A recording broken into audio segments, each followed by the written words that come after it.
প্রধানমন্ত্রী শেখ হাসিনার সঙ্গে ভারতের প্রধানমন্ত্রী নরেন্দ্র মোদীর এবারের বৈঠকেও তিস্তার পানি বন্টন চুক্তি, গঙ্গা ব্যারাজ প্রকল্প বা অববাহিকা ভিত্তিক পানি ব্যবস্থাপনার বাস্তবায়ন বিষয়ে বাংলাদেশ কোনো সুনির্দিষ্ট সময়সীমা পায়নি। 2011 সাল থেকে পশ্চিমবঙ্গের মুখ্যমন্ত্রী মমতা ব্যানার্জির আপত্তিতে আটকে থাকা এই চুক্তি বিষয়ে এবারেও অবস্থান বদল হয়নি তাঁর। বরং প্রধানমন্ত্রী শেখ হাসিনার সাথে সাক্ষাতের পর বেরিয়ে সাংবাদিকদের তিনি বলেছেন, তিস্তায় জল নেই, তোরসা, ধানসিঁড়ির মতো কয়েকটি ছোট নদী আছে তার রাজ্যে, যেগুলো বাংলাদেশে গিয়ে মিশেছে। যৌথ সমীক্ষা করে যদি সেসব নদী থেকে বাংলাদেশকে পানি দেওয়ার সুযোগ থাকে, তাহলে তিনি সেই পানি ভাগাভাগি করতে রাজি আছেন।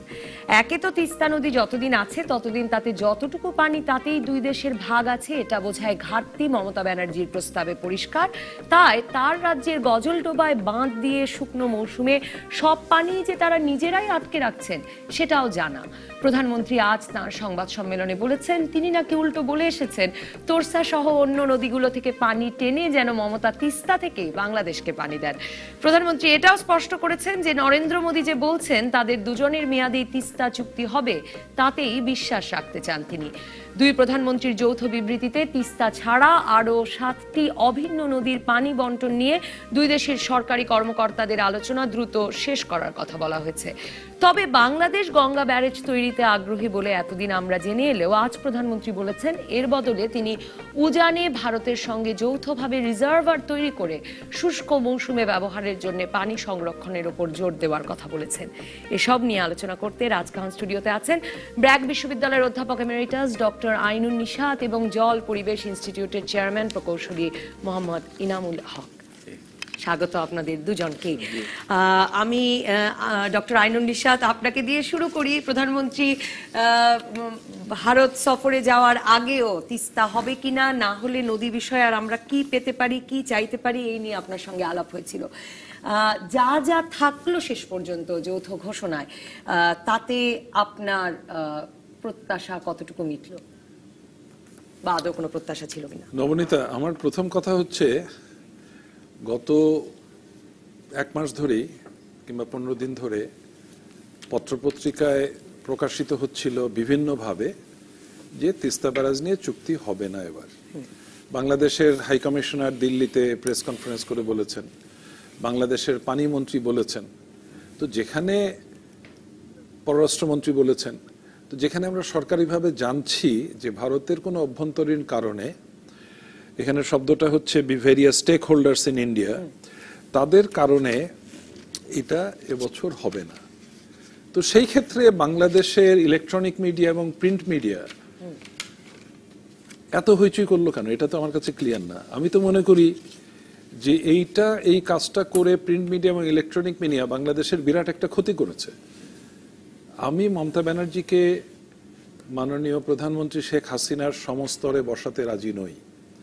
আমি একটি স্বাধীন দেশের নাগরিক, ছোট দেশ হতে পারি, আমার সক্ষমতা ক্ষেত্রে বহু ক্ষেত্রে অভাব থাকতে পারে, আমার শক্তিমত্তা নিয়ে অনেকের সন্দেহ থাকতে পারে, কিন্তু আমার রাজধানীর নাম ঢাকা, আমার প্রধানমন্ত্রীর নাম শেখ হাসিনা, এবং আমার প্রধানমন্ত্রী কথা বলবেন ভারতের প্রধানমন্ত্রী নরেন্দ্র মোদীর সাথে এবং দিল্লির প্রতিনিধিদের সাথে। আমার সৌভাগ্য হয়েছিল দীর্ঘ সময় 80-র দশকে 90-র দশকে দুই দেশের মধ্যে আলোচনাতে অংশগ্রহণ করার। প্রত্যেকটা মিটিংয়ে আমরা অলিখিতভাবে জানতাম যে পশ্চিমবঙ্গের প্রতিনিধি, আসামের প্রতিনিধি, মেঘালয়ের প্রতিনিধি, ত্রিপুরার প্রতিনিধি আছেন, কিন্তু আমরা কোনোদিনই তাদেরকে আসামের প্রতিনিধি, মেঘালয়ের প্রতিনিধি, ত্রিপুরার প্রতিনিধি, পশ্চিমবঙ্গের প্রতিনিধি হিসাবে ট্রিট করিনি। আমরা সবসময় তাদেরকে ভারতীয় দলের প্রতিনিধি হিসাবে ট্রিট করেছি। তো যে কথাটা বলতে চাচ্ছি, আপনি যদিও বাংলাদেশের সংবাদ মাধ্যমকে বিশেষভাবে এই হাইপ করার জন্য দায়ী করছি, এবং করে দফা দুই দলের প্রধানমন্ত্রী বারবার বলছেন, ভারতের কেন্দ্রীয় সরকারের প্রধানমন্ত্রী, যে মমতা ব্যানার্জির আপত্তি এবং সে কারণে তারা অসহায়, তখন যে ঘটনা সেখানে আটকে আছে তা তো বোঝাই যাচ্ছে। নবনীতা, একটু জিনিস বুঝতে হবে, এটা উনি রসিকতা করেছেন না, কিন্তু মানে পানি তো তাহলে তার কাছেই গিয়ে চাইতে। আমি আমার কথাটা আমি শেষ করি। সেটা হচ্ছে, দুই দেশের মধ্যে আলোচনার সভায় যে দলিল তৈরি হয়, এটাই হচ্ছে পরবর্তী আলোচনার সভায় ওটা নিয়েই কথা হবে। এর মধ্যে কোন দলের নেতা, কোন সম্পাদক কি কথা বললেন, কিংবা কোন সঞ্চালক কি বললেন কিংবা কোন কিচ্ছু matter আলোচনাকারী কিছু আসে যায় না। কিন্তু মুখ্যমন্ত্রীটা তো ম্যাটার করছে, এক্স্যাক্টলি, পশ্চিমবঙ্গের তাহলে মুখ্যমন্ত্রীটা। ম্যাটার করছে না। 40 নম্বর প্যারাগ্রাফ পড়েন, সেখানে বলা হচ্ছে prime minister Hasina requested Modi for conclusion of the interim agreement, তার মানে একটা লং টার্ম এগ্রিমেন্ট হবে, on sharing the waters of Teesta as agreed upon by both governments in January 2011। জানুয়ারি 2011-তে দুই দেশ যে অনুস্বাক্ষর করে রেখেছে, যেটার আনুষ্ঠানিকতা বাকি, সেটি সম্পন্ন করার কথা বলেছেন। এই প্যারাগ্রাফের পরের সেন্টেন্স হচ্ছে মানে তখনকার হিসেবেই এখন আবার দলিল হয়ে আছে। জি, নতুন আলোচনা করার জন্য বাংলাদেশের সংবাদ মাধ্যমগুলো কেন খোঁচাচ্ছে আমি এটা বুঝি না। 2 নম্বর কথা হচ্ছে, আমি জানি এরপরে সংবাদ মাধ্যমগুলো আমাকে আর ডাকবে না, আমি খুশি হব তাতে। 2 নম্বর কথা হচ্ছে, Modi reiterated India's commitment etc. for an early conclusion of the agreement. 3 নম্বর সেন্টেন্সটা হচ্ছে, দুই দেশের প্রধানমন্ত্রী directed the concerned officials, not the technical people, not JRC, officials, কারণ JRC is an advisory body, JRC is a technical committee, কি করতে হবে, to conclude meanwhile discussions with respect to the rivers, namely আরো 7টা ফেনী, নদী। না এটা বুঝতে হবে, 1984 কিংবা 85 থেকে, আমার সঠিক সনটা মনে নেই, যে 54টা নদীর মধ্যে 6টা নদীকে প্রায়োরিটাইজ করা হয়েছিল। সেই সভায় আমি ফিজিক্যালি প্রেজেন্ট ছিলাম। সেটা ছিল মনু, মুহুরী, খোয়াই, গোমতী, ধরল্লা এবং দুধকুমার। সেই নদীগুলোর কথা বলা হচ্ছে। ধরল্লা এবং 2015-তে ফেনী যোগ হয়েছে তার সাথে। 2017-তে এই 7টা নদী উপরে আলোচনা সমাপ্ত করার নির্দেশ দেওয়া হয়েছে। এবং 2011 সনে দুই দেশের মধ্যে যে বন্ধুত্ব চুক্তি স্বাক্ষরিত হয়েছে, সেখানে বলা হচ্ছে এখন থেকে নদী ভিত্তিক এবং অববাহিকা ভিত্তিক ব্যবস্থাপনা গড়ে তোলা হবে।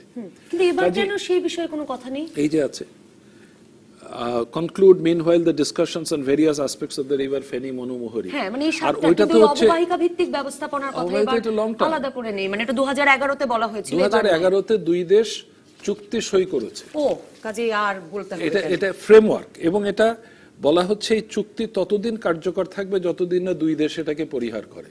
তো এই চুক্তি তো এখনো বলবৎ। কাজী যে আপনি একটা অগ্রগতি দেখছেন। আমি একটা সেন্টেন্স বলে এনামকে ছেড়ে দিচ্ছি মাইক। সেটা হচ্ছে, তিস্তার আলোচনা ভারত বাংলাদেশের মধ্যে কবে শুরু হয়েছে? 1951-তে। 54 বছর আগে পড়ছি আমরা প্রতিদিন। হ্যাঁ, নবনীতা আপনার জন্মের অনেক আগে। তো তাহলে আমরা যদি এতদিন ধৈর্য ধরতে পারি, মাননীয় প্রধানমন্ত্রী বলেছেন আজকে পানি আসবে, ভারত অন্যায়ভাবে গাজলডোবাতে পানি আটকে রেখেছে এবং তারা সঠিক বলছেন না যে গাজলডোবায় পানি নেই, গেটটা খুলে দিলেই পানি আসবে। এই পানির একটা হিস্সা আমার আছে। এই অবস্থান থেকে বাংলাদেশ সরবে না, আমি এইটা আশা করব। ময়নামুল হক, মানে সরবার কোনো মানে ইঙ্গিত তো প্রধানমন্ত্রীর আজকের সংবাদ সম্মেলনের কথাতেও আসলে নাই, কারণ প্রধানমন্ত্রী বলছিলেন যে তিনি মমতা ব্যানার্জিকে উল্টো বলে এসেছেন যে আপনি তাহলে ওই নদীগুলো থেকে পানি আনুন, কিন্তু আমাকে তিস্তা থেকেই পানি দিতে হবে। এক কথা হচ্ছে যে তিস্তায় 2011-তেও পানি ছিল, এখন নেই কেন? সেটি তো একটা মানুষের মনে প্রশ্নই আছে যে এটা কি আমাদেরকে বুঝ দেওয়া হচ্ছে নাকি আসলেই পানি নাই। আর এই গজলডোবার বাঁধটির কথা প্রধানমন্ত্রী বিশেষভাবে বলছিলেন যে যখন হয়েছে তখনই আমাদের কথা বলা উচিত ছিল। সেটা কিভাবে আমাদের ক্ষতি করলো, হলো কখন? না, যখনই হয়েছে তখন হ্যাঁ হয়তো বলা দরকার ছিল, কিন্তু আমাদেরও তো একটা ব্যারেজ ছিল। আর তখন এইরকম একটা যে পরিস্থিতি হবে সেটা তো ভাবা যায়নি, এমনকি 2011 সালেও তো ভাবা যায়নি, সেরকম পরিস্থিতিও হয়নি। 2011 সালে এরকম যদি হতো যে মমতা ব্যানার্জি কেন্দ্রীয় বিজেপি সরকারের একটা অঙ্গ, আগে যেমন ছিল, কেন্দ্রীয় মন্ত্রণালয়ে ছিলেন, তাহলে হয়তো এই পরিস্থিতি হতো না। উনি তো একটা বৈরী রাজনৈতিক অবস্থানে আছেন। তখন কংগ্রেস সরকার ছিল। হ্যাঁ, না 2011-তে 2011-তে যখন কংগ্রেস সরকার ছিল, তখন মমতা ব্যানার্জি তো আর সেই বিজেপি সরকারের একটা, এখন যেমন একটা বৈরী অবস্থা, আগে তো তারই একটা মন্ত্রী ছিলেন, রেলমন্ত্রী ছিলেন। প্রধানমন্ত্রী যে তিস্তার যে অবস্থান, আমাদের চুক্তি যেটা হয়েছিল, যেটা 2011 সালের জানুয়ারিতে খসড়া তৈরি করা ছিল, সেটা থেকে যে সরে আসেননি তা নয়। উনি যখন বলছেন যে ঠিক আছে অন্য নদীগুলো থেকে পানি দেওয়া হোক, দিয়ে আপনি এখান থেকে দেন, এটাই একটা সরে আসা অবস্থান আমি বলবো, কারণ ওটা একটা ডেঞ্জারাস কথা। আপনি তিস্তা থেকে যখন পানি ওরা সরিয়ে নিয়ে ডাহুক নদী মহানন্দা নদীতে সরিয়ে নিয়ে যাচ্ছে। মমতা কিন্তু সব পানি ব্যবহার করছেন না, যা পানি উনি পাচ্ছেন উনি এক বিন্দু ছাড়ছেন না, কিন্তু পানিটা সরিয়ে নিয়ে উনি ডাহুক আর মহানন্দাতে ছেড়ে দিচ্ছেন। এই মহানন্দা আর ডাহুকের পানিটা ওখান থেকে গঙ্গার উজানে চলে যাচ্ছে। এটা তলে তলে ভারতের যে আন্তঃনদী সংযোগ পরিকল্পনা ওর একটা কাজ হয়ে যাচ্ছে। এই জন্য দিল্লি চুপ হয়ে আছে যে মমতা না বুঝে একটা কাজ করে যাচ্ছে। মমতা কিন্তু এটা বলতে পারতো যে সিকিমে সব পানি আটকানো আছে ড্যামে, প্রায় অর্ধেকের বেশি প্রবাহ কিন্তু সিকিমে আটকে আছে। যখন একটা সিকিম থেকে আনো পানি আমরা সিকিম থেকে ঠিক মতো রিলিজ করে নিয়ে আসি, নিয়ে এসে আমরা দুই বাংলায় ভাগ করে নিয়ে নিই, সেটা উনি বলতে পারতেন। তিস্তার পানি তিস্তার অববাহিকাতেই থাকতো, তা না করে উনি অন্য নদীগুলোর কথা বললেন। এবং আমাদের প্রধানমন্ত্রী বললেন আপনি ওখান থেকে নিয়ে এসে দিন। তো ওই নদীগুলো তো একটা ভিন্ন অববাহিকা। আন্তর্জাতিক রীতিনীতিতে একটা অববাহিকার পানি অন্য অববাহিকায় নেওয়ার কোনো বিধান নেই। আমরা তো ভারতের আন্তঃনদী সংযোগ প্রকল্পের ব্যাপারে আমাদের আপত্তি আছে, আমরা জানিয়ে রেখেছি। হ্যাঁ, এটা আবার যৌথ নদী কমিশন কিন্তু আপত্তি জানিয়েছে।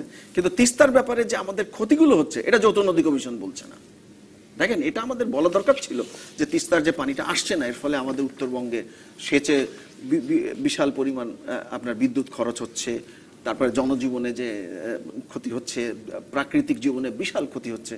আমি তো একটা মোটামুটি হিসাব করছিলাম যে বছরে 20,000 কোটি টাকার ক্ষতি হয়, এর বেশি হতে পারে। এটা তো সেই জিনিসগুলো তো উনি বলতে পারতেন। উনি যৌথ নদী কমিশনের কথা বলছেন, কিন্তু যৌথ নদী কমিশনের কয়েক বছর ধরে বৈঠক হচ্ছে না। অনেকে এতেও একটু হতাশ হচ্ছেন যে এইবারের যৌথ ঘোষণায়ও আসলে যৌথ নদী কমিশনকে আবারও সক্রিয় করবার ব্যাপারে কোনো যৌথ নদী কমিশন তো একটা কিছু হারিয়ে গেছে, এমন একটা পরিস্থিতি। যখন যৌথ নদী কমিশন তো হলো পানি সম্পদ মন্ত্রণালয়ের অধীনে, যখন তিস্তার কথা আসে তখন পানি সম্পদ মন্ত্রণালয় থেকে কিছু একটা কথা বলে চুপ করে যায়, চুপ করে বলে যে না এটা পররাষ্ট্র মন্ত্রণালয়ের কাজ। আর পররাষ্ট্র মন্ত্রণালয় ওটা অস্বীকারও করে না। যখন অস্বীকার করে না তখন আর পানি সম্পদ মন্ত্রণালয় থাকেও না। যৌথ নদী কমিশন তো বহু দূরের ব্যাপার, মিটিং নাই, কোনো কিছু নাই, এই অবস্থায় দাঁড়িয়েছে। তো সেখানে তিস্তা নিয়ে যখন আমরা আটকে আছি, আমি প্রফেসর আইনুল ইসলামের সঙ্গে আমি একমত যে আমাদের প্রধানমন্ত্রী যেন এই তিস্তা নদীর যে চুক্তি হয়েছিল এখান থেকে সরে না আসেন। এবং ওনাকে আমি বলবো যে প্রধানমন্ত্রী যেন আর ওই অববাহিকার কথাগুলো না বলেন। হ্যাঁ, এখানে বলেন যে এখানেই সলিউশন করব পানি আমরা। আপনি মমতাকে উনি বলবেন যে আপনি সিকিম থেকে পানিটা নিয়ে আসেন, জলটা নিয়ে এসে তারপরে যতটুকুই জল বা পানি যাই আপনার কাছে থাকুক সেটাই আমাদের দিতে হবে। হ্যাঁ, সেটা এই অববাহিকার জল এখানেই রাখতে হবে। ডক্টর নিশাত, আপনিও একমত কিনা ইনামুল হকের এই কথার সঙ্গে যে তিনি যখন বলছেন যে প্রধানমন্ত্রী যখন, এটাও রসিকতা কিনা জানি না, যে তিনি যখন বলছেন যে আপনার প্রয়োজন হলে আপনি তিস্তায় ওই নদীগুলো থেকে পানি টেনে আনুন, তারপরে তিস্তা থেকে আমাদের পানি দিন, এটা তো আসলে আন্তঃনদী সংযোগ প্রকল্পে, এটা তো ভারতের প্রকল্পে আছে, এটা তাদের অভ্যন্তরীণ ব্যাপার। ধরল্লা এবং দুধকুমারে বাংলাদেশের অংশ আছে। এবং একটা জিনিস মনে রাখতে হবে, তিস্তা, ধরল্লা, দুধকুমার তিনটাই ফ্ল্যাশি রিভার, তিনটা আলাদা আলাদা নদী। ধরল্লা এবং দুধকুমারের ফ্ল্যাশি রিভার মানে হঠাৎ করে পানি বাড়ে, হঠাৎ করে পানি নেমে যায়, ফ্ল্যাশ ফ্লাড হয়। একটু সংখ্যা দিয়ে বলি, তিস্তাতে 4 লাখ কিউসেক চলে আসলো, 3 দিন পরেই এটা 10,000 কিউসেক হয়ে যেতে পারে। একবার পানি ওখানে ওঠে, একবার পানি এখানে নামে। এবং ধরল্লা এবং দুধকুমার ওই পাশে তোরসা এবং কি নাম আছে, এটার উৎপত্তি কিন্তু ভুটানে। ভুটান থেকে উৎপত্তি হয়ে পশ্চিমবঙ্গের ভিতর দার্জিলিং অটোনমাস রিজনের ভিতর দিয়ে তারপরে দার্জিলিং অঞ্চলের ভিতর দিয়ে বাংলাদেশে আসে। আর তিস্তাটা হচ্ছে ভারত এবং বাংলাদেশের মধ্যে। ধরল্লা এবং দুধকুমার দুটোর অববাহিকাতে বাংলাদেশ খুব শুকনো এবং সেখানে পানির ট্রিমেন্ডাস চাহিদা আছে। শীতের সময় সেখানে ভার্চুয়ালি পার হয়ে যায় গরু, পার হয় গাড়ি, কিন্তু বর্ষাকালে প্রচন্ড বন্যা হয়। 2016 সনে ধরল্লা এবং দুধকুমার অববাহিকাতে অত্যন্ত তীব্র বন্যা হয়েছে গাইবান্ধা এবং কুড়িগ্রাম এলাকাতে, যে কারণে আমি ইন্টারিম শব্দটার উপরে জোর দিয়েছিলাম। তিস্তার লালমনিরহাট এলাকাতেও প্রচন্ড বন্যা হয়। আপাতত যদি আমরা ড্রাই সিজনে যে ফ্লো আছে সেটা যদি বন্টন করে নিতে পারি, কি ফর্মুলাতে হবে সেটা রাজনীতিবিদের হাতে ছেড়ে দিলাম, তাহলে আমার বটম লাইনটা ফিক্সড হলো। আমি তখন প্ল্যান করতে পারি আমার এলাকার জন্য। তারপরে আমি অববাহিকা ভিত্তিক ব্যবস্থাপনাতে গেলে সারা বছরের জন্য আমরা পরিকল্পনা করতে পারবো। এবং আমরা মনে করি যে এই 3টা নদীতে এবং 54টা নদীতেই, প্রত্যেকটা নদীতেই সারা বছরে যে পরিমাণ পানি প্রবাহিত হয় সেটার উপযুক্ত কারিগরি ব্যবস্থাপনা করতে পারলে দুই দেশেরই চাহিদা মেটে। আমাদের এখন তো ভবিষ্যতের দিকে তাকাতে হবে। কিন্তু আপনি কি আন্তঃনদী সংযোগ প্রকল্পের বিষয়েও 2014-তে আমরা যখন শঙ্কা জানিয়েছিলাম তখন ভারত বলেছিল যে সেরকম কোনো কিছু হবে না, বাংলাদেশের ক্ষতি হয়, এরকম কোনো ঘোষণা বা প্রতিশ্রুতি এবারের যৌথ ঘোষণা নেই, সেটা কি আপনাকে শঙ্কিত করে কিনা? না, দেখেন, দুই দেশের প্রধানমন্ত্রীর মধ্যে যে আলোচনা হয়, আমি এই অনুষ্ঠানে আসার আগে প্রিন্ট করেছিলাম, এবারে আছে 62টা প্যারাগ্রাফ। 2015-তে মোদী এসেছিলেন 64 না 65টা, 2011-তে মনমোহন সিং এসেছিলেন সেরকম সংখ্যক, 2010-এ প্রধানমন্ত্রী হাসিনা দিল্লিতে গিয়েছিলেন সমসংখ্যক। অর্থাৎ দুই প্রধানমন্ত্রীর মধ্যে তো অনেক জায়গায় দেখা হয়, নিউ ইয়র্কে দেখা হয়, কিছুদিন আগে গোয়াতে দেখা হয়েছে ইত্যাদি, সেখানে প্রায়োরিটি ভিত্তিক কিছু বিষয়ে আলোচনা হয়। দুই দেশের এই ভিজিটটাতে একটা সার্বিক পর্যালোচনা হয়। তার অর্থই না যে প্রত্যেকটা জিনিস বলতে হবে, এখানে যেগুলো গুরুত্বপূর্ণ সেগুলোর কথা বলছেন। একটা বিরতির পর ফিরে এসে আমি মঈনামুল হক আপনার কাছে জানতে চাইবো যে মানে আন্তঃনদী সংযোগ প্রকল্প নিয়ে কথা না থাকাটা কোনো বিশেষ উদ্বেগে আপনাকে ফেলে কিনা? আর ডক্টর আইনুন নিশাত, আপনি অনেক কয়েক বছর ধরে আপনার কাছে যেটা শুনছি, সফরের আগেও আপনি যেটা বলছিলেন যে যে শুষ্ক মৌসুমে ব্যবহার, মানে বর্ষা মৌসুমের পানি রেখে, সেরকম কথা আজ প্রধানমন্ত্রী বলেছেন যে গঙ্গা ব্যারাজের বদলে আসলে সেরকম কিছু করাটা হয়তো ভালো হবে। একটা বিরতির পর ফিরে এলাম রাজকাহনে। মঈনামুল হক, আপনি এতে কোনো শঙ্কা বোধ করেন কিনা যে আবারও যে ভারত বলল না যে আন্তঃনদী সংযোগ প্রকল্পে তারা বাংলাদেশের কোনো ক্ষতি করবে না, আর আপনি বলছিলেন যে প্রধানমন্ত্রী যখন ওই নদীর পানি টেনে তিস্তার পানি দিতে বলেন তখন ওই আন্তঃনদী সংযোগ প্রকল্পের কথা মনে হয় আপনার? দেখেন, এইবারে যৌথ যে ঘোষণা, তাতে যদি যখন নেই, ভারত এইভাবে বলে নাই যে আমরা এমন কোনো কাজ করব না যাতে বাংলাদেশের ক্ষতি হয়, বলে নাই, সেও ভালো না বললেও আমি মনে করি যে ওনাকে যদি, ওনাদের কাউকে যদি প্রশ্ন করা হয় তাহলে ওনারা রাষ্ট্রীয় পর্যায়ে এটা বলবেন যে না, আমরা এমন কিছু করব না যাতে বাংলাদেশের ক্ষতি হয়। যদি লিখে দিতে বলা হয় তো লিখে দিতেও ওনারা রাজি আছেন। কিন্তু ক্ষতি তো হয়েই যাচ্ছে। তিস্তার পানি সরিয়ে নেওয়ার জন্য প্রচন্ড ক্ষতি হচ্ছে। গঙ্গার পানিতে যে পরিমাণ ভাগাভাগি হওয়ার পানি আসার কথা, সেই গ্যারান্টি ক্লজ তো নেই, তারপরেও অনেক পানি কম আসছে, দীর্ঘকাল ধরে ক্ষতি হচ্ছে। এটা যে তিস্তার পানি নিয়ে ব্যাপারটা হলো কি যে গজলডোবা ব্যারাজের মাধ্যমে পানিটাকে সরিয়ে নিয়ে সেটা পশ্চিমবঙ্গের যে সেচ প্রকল্প আছে, 9,22,000 হেক্টর বিস্তৃত সেচ প্রকল্প, 1 লক্ষ হেক্টরের বেশি এগোয়নি, তো ওখানে সেই পানিটা লাগে না, পানিটা ও সবটা তারা ব্যবহার করতে পারে না। তখন ওই পানিটাকে নিয়ে তারা ডাহুক আর মহানন্দা নদীতে ছেড়ে দেয়। ওখান থেকে পানিটা ওই খাল করেছে, না, ওটা উপর, ক্যানালটা তো উপরে, উপর থেকে ওরা স্কেপ দিয়ে ছাড়ে, ওটাকে স্কেপ বলে, যেটা সোজা তলায় নদী আছে। মানে তিস্তার পানি বাংলাদেশের তিস্তায় না পাঠিয়ে ওই নদীতে নিয়ে ডাহুক আর মহানন্দা দুটো নদীতে ছাড়ে। আমরা হলো কি স্যাটেলাইট ইমেজ থেকে দেখছি, ক্লিয়ার ছবি দেখা যাচ্ছে, যেমন ক্লিয়ার ছবিতে ফারাক্কা ব্যারেজ থেকে যে পানিটা ছাড়া হয় ওটা কিন্তু দেখা যায়, সেরকম আর কি। আমাদের সামনে এসে বলছেন তিস্তায় জল নেই, ওই পানিটা গিয়ে ওই গঙ্গার উজানে গিয়ে পড়ছে। তো এটা তো তলে তলে ভারতের আন্তঃনদী সংযোগ পরিকল্পনার 1 নম্বর খালের কাজ হয়ে যাচ্ছে। তো ভারত কেন আর বলতে যাবে? ভারত তো দেখছে যে হাসিনা আর মমতার মধ্যে বচসা হচ্ছে, আমার কাজটা হলেই হলো। এ তো কেন্দ্রীয় সরকারের ইয়া। আমি আশঙ্কা, মানে কি, আমি ভয়ে আছি, আমি তো সবসময় আশঙ্কায় আছি। অতএব এটা আমার, আমি বুঝতে পারছি যে কোথা থেকে কোথায় যাচ্ছে, কোথাকার জল কোথায় গড়াচ্ছে, সেটাই বুঝতে পারছি। ডক্টর আইনুন নিশাত, প্রধানমন্ত্রী আজকে, আপনি যেই কথাটি প্রায়শই বলেন, সফরে যাওয়ার আগেও প্রধানমন্ত্রী বলছিলেন যে বাংলাদেশকে পানি, আসলে বর্ষা মৌসুমের পানি বাংলাদেশ এবং ভারতকে ধরে রেখে সেটা শুষ্ক মৌসুমে ব্যবহারের ব্যবস্থা করতে হবে। প্রধানমন্ত্রী আজকে সংবাদ সম্মেলনে গঙ্গা ব্যারেজ, পদ্মা ব্যারেজ বিষয়ে একটা পরিষ্কার করে বললেন যে তিনি মনে করেন পানি সম্পদ মন্ত্রণালয় যে নকশা করেছে তা ত্রুটিপূর্ণ, পাংশায় করলে কোনো লাভ হবে না, তিস্তা ব্যারেজের মতো ক্ষতিকর হবে, বরং যৌথভাবে দুদেশ, ভারত বাংলাদেশ মিলে রিজার্ভার তৈরি করে শুষ্ক মৌসুমে ব্যবহারের জন্য পানি সংরক্ষণের উপর জোর দেওয়ার কথা বলছেন তিনি। ব্যারাজ আর রিজার্ভার পার্থক্যটা কি? মানে ব্যারাজ কি একরকমের বাদ? তো না, বাংলা ভাষা অনেক সমৃদ্ধ ভাষা, অনেক ইমোশনাল ভাষা, কিন্তু এই কারিগরি ক্ষেত্রে বড় দুর্বলতা আছে।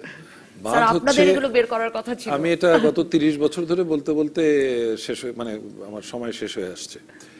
বাঁধ হচ্ছে নদীর সমান্তরাল প্রবাহকে উপচে পড়ে বন্যা সৃষ্টি থেকে বাধা সৃষ্টি করে। ড্যাম হচ্ছে উজানে পাহাড়ের মধ্যে দুই পাশে উঁচু পাহাড়, তার মধ্যে বড় করে আটকে দিলাম যাতে সারা বছরের পানি পিছনে ধরে রাখা যায়, যেমন কাপ্তাই।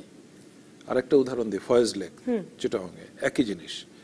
আর ব্যারাজ হচ্ছে নদী দিয়ে পানি প্রবাহিত হচ্ছে, বর্ষাকালে কানায় কানায় ভর্তি, শীতকালে 40 ফুট 50 ফুট নিচে নেমে গেল। এই পানিটাকে উঁচু করে কানায় কানায় ভর্তি করার ব্যবস্থা। সো ব্যারাজ হচ্ছে ব্যারাজ, বয়াকার রয়াকার বর্গে জফলাকার অবকাঠামো পানিটাকে উপরে তুলে রাখে। এখন নিচে তখন তার মানে পানি থাকে না, থাকছে পুরো পানির স্তরটাকে উপরে তুলে, উঁচু হয়ে গেল, পানির স্তরটাকে উপরে তুললে তারপরে আমি দুই পারে ব্যবহার করতে পারি। ও, আর যদি নিচে থাকে তাহলে তার ব্যবহার করতে পারছি না। 50 ফুট নিচে 40 ফুট নিচে, খুব সোজা। এখন আমি যদি দুই প্রধানমন্ত্রীর সিদ্ধান্তের 28 নম্বর প্যারাগ্রাফটা পড়ি, আপনার কাছে কপি আছে, আপনি একটু দেখুন। The two prime ministers emphasized the advantage of sub-regional cooperation in the area of power, water resources, trade, transit and connectivity for mutual benefit. তার মানে power generation, water resources and connectivity, তিনটা আমার কাছে এক। কানেক্টিভিটি মানে navigation, তার মানে নাব্যতা বাড়বে, পাওয়ার মানে নাব্যতা বাড়বে, হাইড্রো পাওয়ার জেনারেট করতে পারবো। এবং তারা বলছেন যে they welcomed the trilateral MOU signed between Bangladesh, Bhutan and India for cooperation in the field of hydropower, and noted that it would be signed at an occasion when the leaders of the three countries would meet at present, together. তার মানে হচ্ছে সব চূড়ান্ত হয়ে গেছে, একটা আনুষ্ঠানিকতা বাকি। তারপরের সেন্টেন্সটা পড়ুন, prime minister Hasina requested prime minister Modi for facilitation of cross border power sector cooperation with Nepal. তাহলে গঙ্গার অববাহিকাতে হচ্ছে নেপাল, আমি যদি জলাধার করতে পারি, নেভিগেশন হবে, পাওয়ার তৈরি হবে। ব্রহ্মপুত্র অববাহিকাতে যদি একই কাজ করতে পারি আসাম কিংবা অরুণাচলে। এবং তারপরে যদি আপনি যান প্যারা 27 শেষের দিকে, they welcome the consensus on the proposed additional interconnection between Assam in India, Parbutipur in Bangladesh and Katihar in Bihar for power evacuation facilities from which Bangladesh can draw 1000 megawatt from the Assam Bihar transmission line. অর্থাৎ এই যে অরুণাচল এবং আসামে 50,000 megawatt উৎপাদন সম্ভব, এর মধ্যে জটিলতা আছে, সামাজিক জটিলতা আছে, পরিবেশগত জটিলতা আছে, সেগুলো সমাধান করে যদি আমরা 20,000 মেগাওয়াটও করতে পারি যৌথভাবে, আমার অ্যাপ্রোচ হবে যৌথভাবে। ভারত করবে, আমি তার কাছ থেকে বিদ্যুৎ কিনবো, এটাতে আমি রাজি না। কিন্তু যৌথভাবে যদি করি, এখানে যদি আমি ক্যাপিটাল, আমি টাকা খরচ করি নির্মাণে, তাহলে ওই বিদ্যুতের একটা অংশ আসাম কিংবা অরুণাচলে ব্যবহারের জায়গা নেই, এটাকে যেতে হবে বিহার হয়ে উত্তরপ্রদেশে। বাংলাদেশ এই ক্লজ দ্বারা বলছে যে বাংলাদেশের ভিতর দিয়ে বিদ্যুৎ সঞ্চালন হবে, এবং যখন ভারতের উত্তর পূর্ব অংশ থেকে মধ্য ভারতে নিয়ে যাচ্ছে, মাঝপথে আমি কিছু ওই একই ট্রান্সমিশন লাইন থেকে আমি বিদ্যুৎ নিতে পারবো। এটা তখনই আমি সফলভাবে পারবো যদি অববাহিকা ভিত্তিক ব্যবস্থাপনায় যাই। এবং আরেক জায়গায় কেন ভারত সেখানে তার জায়গায় জলবিদ্যুৎ প্রকল্প করবে, তার জায়গায় নদীতে পানি থাকবে, আমাকে ট্রান্সমিশন লাইন দিয়ে পাঠাবে বিদ্যুৎ।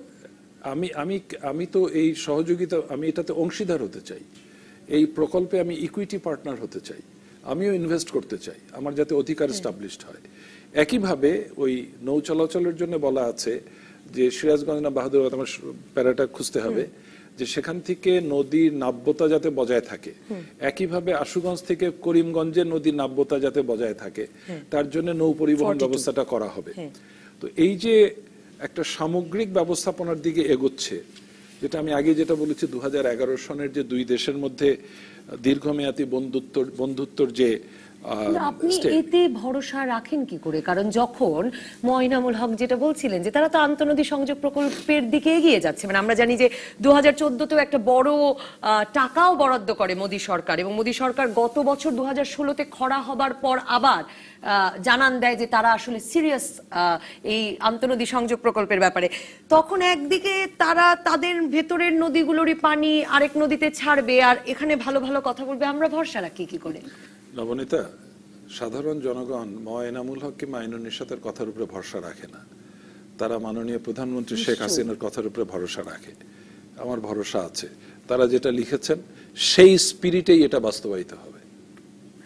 ময়নামুল হক, আপনি এই রকম ভরসা রাখতে পারেন কিনা? মানে ভারতের এই বিষয়ে সিনসিয়ারিটি নিয়েই তো আপনার প্রশ্নটা, যে তারা করছে, তাদের কাজটা তারা চালিয়ে যাচ্ছে, সেখানেই তো উদ্বেগের জায়গাটা।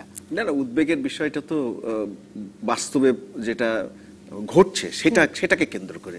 বাস্তবে দেখছি যে তিস্তায় পানি আসছে না, আমার এলাকা শুকিয়ে আছে, আর ওরা পানিটাকে নিয়ে গিয়ে নদীতে ফেলে দিচ্ছে। আমার দেশের রাজনৈতিক দলগুলো বিরাট আন্দোলন করছে, ভবিষ্যতে আরো বড় আন্দোলন হবে। যে পরিস্থিতি দাঁড়াচ্ছে তাতে অনেক বড় ধরনের আন্দোলন হবে, এবং পুরো শিলিগুড়ি করিডোরটা একটা হটস্পট তৈরি হয়ে যাচ্ছে। যে যার মতো প্রস্তাব দিচ্ছে, যে যার মতোই করছে।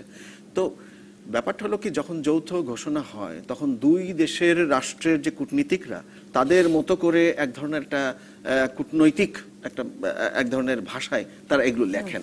তো সেখানে ভরসাটা ওখানে থাকে যখন আমরা একটা বেশ যথেষ্ট অবস্থান নিয়ে নিজেদের অবস্থানটা সুদৃঢ় থাকে, সেই অবস্থায় যদি আমরা এটার ভাষাটাকে আমরা ট্রান্সলেট করতে পারি এবং আমাদের সপক্ষে নিতে পারি, তখনই সেটা হয়। কিন্তু এটা দেখছি কি যে বছরকে বছর যাচ্ছে, এটার এটা নেগেটিভ যে সন্দেহগুলোই বাস্তবায়ন হচ্ছে। আপনি বলছিলেন যে রাজনীতির ভেতরেও এটা নিয়ে অনেক কথা হচ্ছে, এবং ডক্টর আইনুন নিশাত একরকম বললেনই যে এটাকে এমন একটা ইস্যুতে পরিণত করা হয়েছে তিস্তা, এবং সেটা কিন্তু প্রধানমন্ত্রীর আজকের বক্তব্য পরিষ্কার যে, এবং তিনি ভারতে যতগুলো বক্তৃতা দিয়েছেন তাতে পরিষ্কার যে তিনিও মনে করেন তিস্তা চুক্তিটা হওয়া আসলে একটা অত্যন্ত গুরুত্বপূর্ণ ব্যাপার। কিন্তু তার মানে তো ভারত যদি তার নদীগুলোকে কিভাবে ব্যবহার বা অপব্যবহার করবে, ভারতের নদী না, এটা অভিন্ন নদী। জি, ভারতের অংশে নদীগুলোর যে অংশটি পড়েছে সেগুলোকে ভারত যে অপব্যবহার করছে সে বিষয়ে আওয়াজ না তুললে তো আসলে চুক্তি হলেও পানি পাওয়া যাবে না। অপব্যবহার না, তারা তাদের নদীটাকে ব্যবহার করছে। এখন কথা হলো যে আমরা তো জেনেও বলছি না, আমরা তো আমি বারবারই বলছি যে পানিটা তো ওখানে তারা সেচে ব্যবহার করছে না, তারা নদীতে ফেলে দিচ্ছে। এটা আমাদের রাষ্ট্রীয় পর্যায় থেকে আমাদের কূটনীতিকরা বা আমাদের যারা প্রকৌশলী বা বিশেষজ্ঞরা আছে তারা কোনোদিন বলেছে বলে আমার জানা নেই। আমাদের কোনো আপত্তি উদ্বেগ আমি এখন পর্যন্ত দেখিনি। আমি যথেষ্ট ভেতরে খবর নিয়ে দেখি যে তারা এটা বলে না। এটা একটা বিরাট একটা সমস্যা আমাদের জন্য। ডক্টর আইনুন নিশাত, তাহলে তো আসলে ওই 7 নদীর অভিন্ন নদীর পানি বন্টন বিষয়ে কর্মকর্তারা আলোচনা শেষ করুক, তিস্তার চুক্তি হোক নরেন্দ্র মোদী এবং শেখ হাসিনার সরকারের সময়কালেই, মানে আগামী বছরের মধ্যেই হোক, হলেও তো তার মানে পানি সমস্যা মিটবে না। মানে আমাদের পানির হিস্সা আমরা জনপ্রিয়ভাবে যেভাবে বলি সে তো আমরা পাচ্ছি না। তাই দেখেন, ভারতের ব্যারাজ তৈরি করার আগে তিস্তা নদীতে পানির পরিমাণ ছিল 6-8 হাজার কিউসেক। তাতেও তিস্তা নদী গরুর গাড়ি পার হয়ে যেতে পারত। ধরলা দুধকুমারেও হয়তো তার থেকে কম ছিল, গরুর গাড়ি পার হতে পারত। কিন্তু বর্ষাকালে যে তীব্র পরিমাণ পানি, যখন 2 লাখ কিউসেক পানি থাকে কানায় কানায় ভর্তি, 3 লাখ কিউসেক হলে লালমনিরহাটে বন্যা, আর 4 লাখ কিউসেক হলে তো পুরো রংপুর, গাইবান্ধা, উত্তরবঙ্গ জুড়ে বন্যা। তো এই বাস্তবতাটাকে সামনে রেখে আমরা এগোচ্ছি। এই ক্ষেত্রে পলিটিক্যাল লেভেলে আলোচনা ছাড়া পৃথিবীতে কোনো টেকনিক্যাল ফর্মুলা নেই যার মাধ্যমে এটাকে ব্যবস্থা নেওয়া যেতে পারে। প্রধানমন্ত্রী বারবার এটা বলছেন যে মানে আলোচনা ছাড়া তো আর কোনো উপায় নেই। আমি যে কথা বলছি যে এই আলোচনা পৃথিবীর অন্যান্য নদ নদীগুলোর ক্ষেত্রে যদি দেখি, সেক্ষেত্রেও দীর্ঘসূত্রিতা আছে। উজানের দেশকে সাফিসিয়েন্টলি কনভিন্স না করতে পারলে এবং কুইট প্রোকো না করতে পারলে, যে কারণে আমি বারবার নেভিগেশনের কথা বলছি, আমি ইলেকট্রিসিটির কানেক্টিভিটির কথা বলছি। সে যখন আসাম থেকে বিদ্যুৎ নিয়ে যাবে বিহারে, আসাম থেকে বিদ্যুৎ নিয়ে যাবে পশ্চিমবঙ্গে, বাংলাদেশের সহযোগিতা ছাড়া তার ওই চিকেন নেকের ভিতর দিয়ে নিয়ে যেতে পারে, তাই না? ওই উত্তরের কোনাটা দিয়ে নিয়ে যেতে পারে। কিন্তু সেখানে তাদের যে খরচ হবে, ভারত কি চাচ্ছে বাংলাদেশের ভিতর থেকে কানেক্টিভিটি? বাংলাদেশ সরকার কানেক্টিভিটি সবগুলো খুলে দিচ্ছে। 1965 সেপ্টেম্বর মাসে পাকিস্তান খুলে দেওয়ায় আমরা আসলে দর কষাকষিতে বরং পিছিয়ে যাচ্ছি। Good, that's the point I am making. তাহলে আমার যে কার্ড আছে, আপনার পিছনে অনেকগুলো কার্ড দেখা যাচ্ছে, তো সেই জন্য বলছি, আমার কার্ডগুলো আমি খেলে ফেললাম আর ভারত কার্ডগুলো বুকের মধ্যে ধরে রাখলো। এই কাজটা আপনি এনামুল হককে প্রকৌশলী হিসাবে চিহ্নিত করেছেন ভেরি কারেক্টলি। আমিও প্রকৌশলী, যদি আমার নামের আগে একটা ডক্টর আপনি লাগান কিংবা অধ্যাপক লাগান। এই কাজটা প্রকৌশলী হিসাবে প্রকৌশলীর না। এনামুল হক যদি রাজনীতিতে যোগদান করে কালকে এমপি হয়ে পরশুদিন মন্ত্রী হন, তখন তার কাজ হবে। কাজে এই প্রশ্নের উত্তর আমার কাছে চাওয়া আপনার উচিত না। আমি প্রকৌশলী হিসাবে আপনি একেবারে পরিষ্কার করেছেন। আমি একটা বিরতির পরে ফিরছি।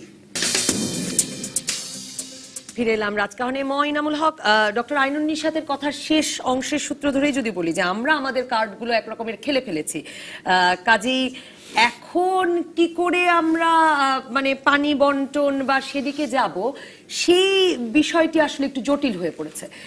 তো সেখান থেকে যদি আমি বলি আমরা কি করতে পারি, তারা মানে নদীর যে অংশ তাদের ভাগে পড়েছে সে অংশের পানি নিজের মতো ব্যবহার করছে, ইচ্ছে মতো টেনে আরেক নদীতে নিচ্ছে, খাল কাটছে। আমরা কি করতে পারি? আমরা আমাদের অংশে যখন বর্ষায় অনেক পানি আসে তখন আমরা কি কিছু করতে পারি? দেখুন, প্রধানমন্ত্রী একটা কথা বলেছেন খুব গুরুত্বপূর্ণ আজকে, যে আমরা ভাটির দেশ, পানি আমাদের দেশে আসতেই হবে, পানি ওরা আটকে রাখতে পারবে না। কিন্তু আসছে তো বন্যা হয়ে, অসময়ে। না না, এটার অর্থ এটা নয় যে কালকে আসবে, তা না। কথা হলো যে আজ না হোক কাল না হোক পরশু আসবেই, একটা সময় হয়তো লাগতে পারে, পানিটা আসবেই।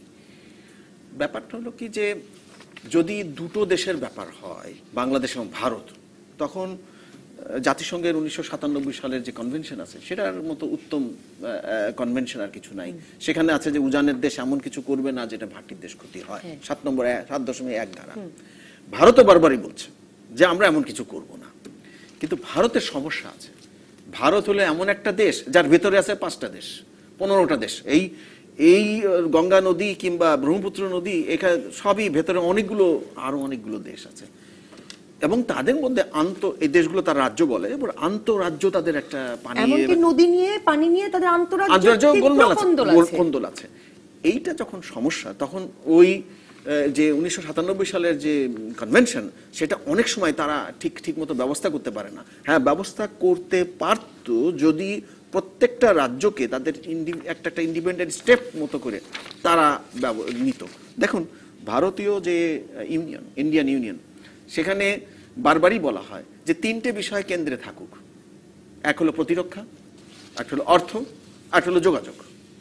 3টে রাখুক, আর বাকিগুলো রাজ্যের কাছে ছেড়ে দিক। রাজ্যের কাছে কিন্তু অনেক কিছু ছাড়াও আছে, এবং ক্রমেই রাজ্যগুলোর আলাদা সত্তাও এই পানির ব্যাপারে যদি এভাবে আলাদা রাজ্য হিসাবে ধরতো, তাহলে ভারত কিন্তু একটা ব্যবস্থাপনায় চলে আসতে পারতো। বিহারের স্বার্থটা দেখতো, পশ্চিমবঙ্গের স্বার্থটা দেখতো, উত্তরপ্রদেশের স্বার্থটা দেখতো। এবং এইভাবে যদি আমরা রাজ্যভিত্তিক স্বার্থ দেখি, তখন ওই আমাদের প্রফেসর আইন নিশাতের কথাটা এসে যায় যে বেসিন ভিত্তিক সহযোগিতার একটা ব্যাপারটা তখন এসে যায়। তখন এই বেসিনে যারা স্টেক হোল্ডার আছে তারা চিহ্নিত, আলাদা, প্রত্যেকের কনফ্লিক্টিং ইন্টারেস্ট আছে, এর ইন্টারেস্ট ওর ইন্টারেস্ট সঙ্গে মেলে না, একটা দেশ ভারত বলে মিলানো যায় না।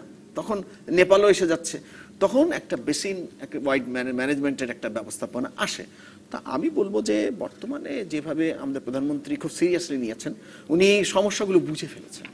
হয়তো সমাধানগুলো উনি যা বলছেন আমি দ্বিমত করবো, অনেক ব্যাপারে আমার দ্বিমত আছে, কিন্তু উনি যে যথেষ্ট ধী সম্পন্ন ব্যক্তি এবং দূরদৃষ্টি সম্পন্ন, উনি জেনে যাবেন, খুব শিগগিরই জেনে যাবেন এমন একটা জটিল পরিস্থিতিতে এসে গেছি আমরা তিস্তা নিয়ে। তখন উনি আপত্তি জানানো শুরু করবেন, উদ্বেগ জানানো? না, আপত্তি তো এখনই, উদ্বেগ না। উনি তো যে কথা বললেন যে আমি গঙ্গা ব্যারেজটাকে বাতিল করে দিয়েছি, তাহলে উনি তো এমনি বাতিল করেন না, কিছু সঙ্গত কারণ আছে, কিছু হয়তো উনি অতিরিক্ত থাকতে পারে, বা এর একটা সমাধানটা উনি বলছেন খুঁজবো, তো খুঁজতে গেলেও তো একটা সোজা ব্যাপার না, যেটা গঙ্গা ব্যারেজের পেছনে কয়েক যুগ ধরে আমরা কাজ করে আসছি, আমরা তো রাতারাতি এক সমাধান পাবো না, এর পেছনে কাজ করতে হবে। তো আমি মনে হয় যে উনি যথেষ্ট দূরদৃষ্টি সম্পন্ন মানুষ, উনি প্রয়োজনীয় মানুষদের কাছ থেকে তথ্য গ্রহণ করবেন, এবং সরকার প্রধান হিসেবে যা করণীয় সেটা উনি করবেন, এবং সেটা একটা সুনির্দিষ্টভাবে বিবেচনা নিয়ে প্রতিবেশী যে দেশ, যে ভারত কেবল না, এটা পশ্চিমবঙ্গকেও একটা বিশেষ বিবেচনায় নিয়ে আমাদেরকে এই রাজনীতিটা করতে হবে এবং এগোতে হবে। এখনো সম্ভব। ডক্টর আইনুল নিশাত, শেষও করবো, কিন্তু আমি আপনার কাছে এটাই জানতে চাইবো যে আমরা কিছু করতে পারি কিনা আমাদের মতো করে। ভারত যেমন তার মতো করে তার অংশের পানিটার ব্যবস্থাপনা করছে, কিন্তু প্রধানমন্ত্রী আজকে গঙ্গা ব্যারেজ সম্পর্কে যদিও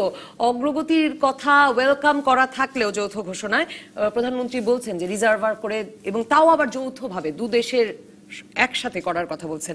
একসাথে বাদ দিয়ে আমরা কি একা হাঁটতে পারি কোনোভাবে? যদি একসাথে করার দরকার হয় তাহলে আমরা একসাথে করব। আর এনামুল হক যে ভারতের রাজনীতির ব্যাখ্যা করলেন, আমি তার সমর্থনও করব না, বিপক্ষেও বলবো না, কারণ আমি টেকনিক্যাল লোক, আমি এগুলো বুঝি কম। বাট এটুকু বুঝি যে কেন্দ্রের একটা ভূমিকা আছে, রাজ্যের একটা ভূমিকা আছে। যখন দুই রাজ্যের মধ্যে গোলমাল লাগে তখন কেন্দ্র একটা ভূমিকা পালন করে, এবং যখন দুই দেশের মধ্যে বিষয়টা, তখন এটা রাজ্যের বিষয় না, এটা কেন্দ্রের বিষয়। আমি এটুকু বলেই থামছি। আমার দ্বিতীয় কথা হচ্ছে আমাদের সাইড থেকে স্যার, আপনি টেকনিক্যালি বারবার যখন এই কথাটা বলেন আমার মনে হয় যে আপনি ভেতরে কোনো একটা বক্তব্য আপনার আছে, মানে তাহলে কেন মমতা ব্যানার্জিকে 2011-তে আনার জন্য সাদাসাদি করা হয়, মানে আপনি মিডিয়াকে দুষছেন, আমি দোষ মাথায় পেতে নিলাম, তারপরেও বলছি 2015-তে তিনি এলে কেন তিনি দুই প্রধানমন্ত্রীর মাঝখানে দাঁড়িয়ে থাকেন, তারপর 2017-তে আমরা সবাই জানি তিস্তা হবে না, কিন্তু উনি ডিনারের আমন্ত্রণ গ্রহণ করেছেন, শোনার পরে দুদেশেই অনেক বিশ্লেষকরাও বলতে শুরু করেন যে চমক থাকতে পারে, মানে কেন? দেখেন, এই যে 62টা প্যারাগ্রাফে অন্তপক্ষে 30টা বিষয় আছে। আপনারা মিডিয়া যেটাতে দেখতে পাচ্ছেন যে মানে একটা চমক ছাড়া কিছু হবে না, অন্যগুলোর অগ্রগতি কেন আলোচনা করছেন না? আমি টেকনিক্যাল লোক, ইন্টারন্যাশনাল রিলেশনসের ছাত্র নই, কিন্তু আমার সাথে যদি কোনো ছাত্র কাজ করতে আসতো তাকে আমি বলতাম এই যে 4টা দলিল আছে, 2010-এ হাসিনার ভিজিট টু দিল্লি, 2011-তে মনমোহন সিং এর ভিজিট টু ঢাকা, 2015-তে মোদির ভিজিট টু ঢাকা এবং 2017-তে হাসিনার ভিজিট টু দিল্লি এবং 2011-র সেপ্টেম্বরে framework for long term cooperation, এটাকে তুমি একটা ম্যাট্রিক্সে ফেলো, আমি টেকনিক্যাল লোক বলে অঙ্ক বুঝি, তাহলে তুমি দেখো একসাথে ফেলে দেখতে হবে কোনটাতে কতটুকু এগোলাম। এখন যেমন যৌথ নদী কমিশনের কথা এবার বলা নেই, কারণ এবার তো অগ্রগতি নেই, বছরের পর বছর বৈঠক হচ্ছে না, তার মানে কি এটা একরকমের ইগনোর করে একরকমের আসলে না, ইগনোর করছে না, এটা ভিতরে কি আলোচনা সেটা আমরা জানি না। এখানে যখন বলছে যে দুই দেশের অফিসিয়ালসদেরকে 7টা নদীর কথা বলা হয়েছে, আমি আনন্দিত, কারণ জয়েন্ট রিভার্স কমিশন দুই দেশের মধ্যে নেগোসিয়েশনের জন্য সেট আপ করা হয়নি।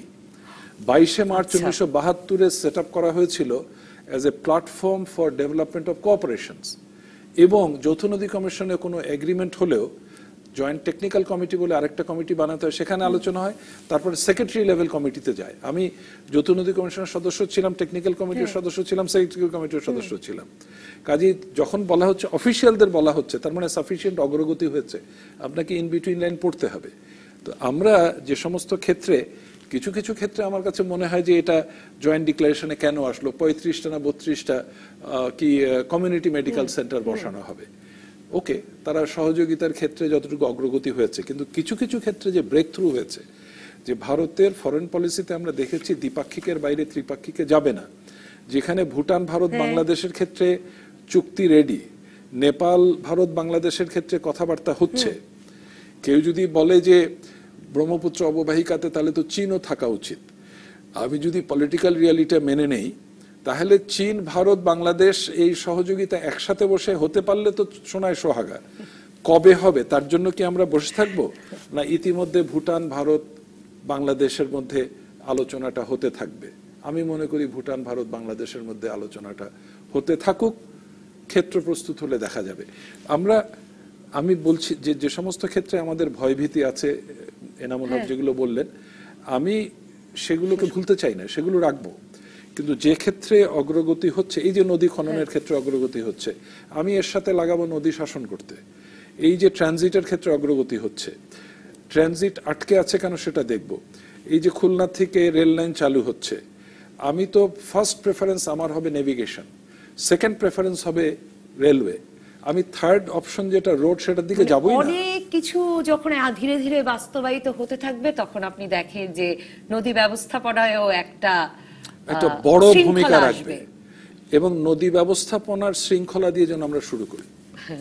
অসংখ্য ধন্যবাদ ডক্টর আইনুন নিশাত, ধন্যবাদ এনামুল হক, ধন্যবাদ দর্শক যারা সঙ্গে ছিলেন রাজকাহনের প্রথম পর্বের আলোচনায়। পরবর্তী পর্বে ভারত সফর সফল এই বিষয়ে আলোচনা করবেন বাংলাদেশ আওয়ামী লীগের যুগ্ম সাধারণ সম্পাদক আব্দুর রহমান, বিএনপির যুগ্ম মহাসচিব খায়রুল কবির খোকন এবং জাতীয় পার্টির প্রেসিডিয়াম মেম্বার ATU তাজ রহমান। সঙ্গে থাকবেন আপনি।